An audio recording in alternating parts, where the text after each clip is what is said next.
All right, welcome back to the Big Sunday Show. First, the Tennessee Democrats were expelled for participating in a gun protest at Nashville Capitol. They claimed racism at first, but now there's a new rallying cry. Listen. This is one of the greatest tactics of voter disenfranchisement and voter oppression that I have ever witnessed. It is not only unprecedented, it is historical in nature. This was not just an attack on us, but it was an attempt to silence our districts, predominantly black and brown districts who no longer have representation. And one of those Democrats, Justin Jones, may get his seat back as soon as tomorrow. The county's legislative body plans to reappoint him so he can reclaim his seat. David, is this voter disenfranchisement, as they say? Boy, do we have to go there again? I mean, enough already. Your voters are not silenced. Even if they don't reappoint him, they get to vote in a special election. So the voters get to send another left-wing Democrat back. These guys are flat-out liars. They're not interested in representing their district. I watched the fake MLK speech. I'll say it. I've said it before, and I'll say it again. The Republicans should have thrown all three of them out evenly, Gloria Johnson included, because they all violated the rules. This was not a quiet moment in the well of the floor. They broke rules that have been in place for a very long time. And enough already with this racism. If everything's racism, nothing's racism. They didn't throw you out because you were black. They threw you out because they had the votes and you violated the rules. And again, to the people in Tennessee, these are the choices you're making. Representatives who are willing to lie while not addressing your circumstance, your needs in these neighborhoods. I looked into these three districts. Poverty, crime, issues that have more to do with poverty and crime than they do with the color of skin. Well, but those issues don't get the attention they're getting now, which is, the point. But, Joy, I want to get to this Wall Street Journal op-ed by the editorial board. It's called Who's Undemocratic in Tennessee? And it goes on to say this: today's partisan panic about democracy is brought to you by the state of Tennessee, where Democrats are making secular saints out of two state lawmakers expelled by the House.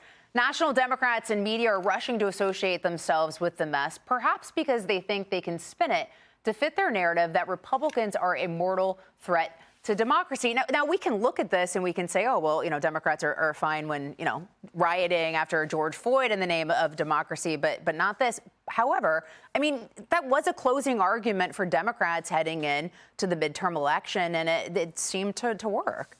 Yeah, I guess I stray from the crowd here and those that think like me. I think this was an unforced error on Tennessee GOP part. There's a difference between tactical and strategic. They made the tactical decision, which was the immediate, the path forward to expel these folks for what they did.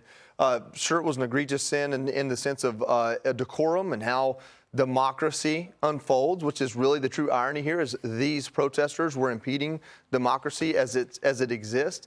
But it was not strategic in any way because it was unwise at this point. You look back and now the entire conversation is the GOP in Tennessee defending themselves, saying, yeah, we expelled two young black men, but we're not racist. And even if that's absolutely true, which everything leads me to believe that race had very little or if nothing to do with it, the optics are there, and now that's the whole conversation. And what are they getting done in the state legislature? Where was the wisdom and the leadership to handle this in a way that just showed the radicals to be nothing more than radicals? It didn't make them into martyrs. Well, it's a good thing I would just throw every Democrat out, so it's probably kind of not. Well, they would throw every Republican out. Cheryl, that is also their argument. That is also their argument. I think it's time for Republicans to meet power with power. Personally, I'm more into the muscular conservatism that we're seeing, like people with Governor DeSantis. But Cheryl, we saw some scenes there, right? So why shouldn't people be punished for engaging in that sort of behavior? Well, and they were tossed out, and one of them may be back in his job tomorrow, according to Tennessee politics. But look, secular saints is what the Wall Street Journal editorial board called these two. We have said over and over now the two names, Justin Jones, Justin Pearson, over and over. That has been the conversation. It was on every Sunday show this morning. You know what the names we're not saying anymore? Mike Hill, Catherine Kuntz, Cynthia Peel, Evelyn Dickhouse, that child. What about the victims? What about the shooting? But these two have now they're making it about themselves.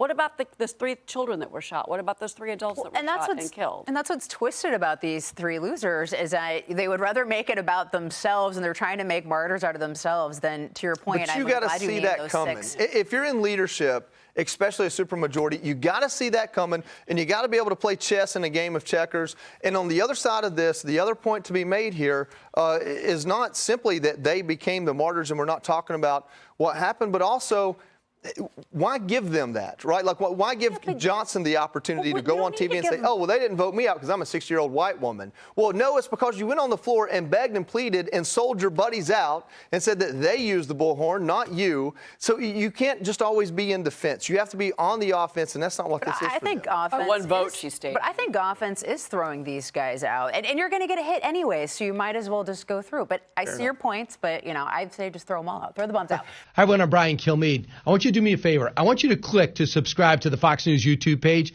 This is the only way that I know for sure that you're not going to miss any great commentary, any great news bites, any great interviews coming your way on Fox. You can get it all here on YouTube. So subscribe right now.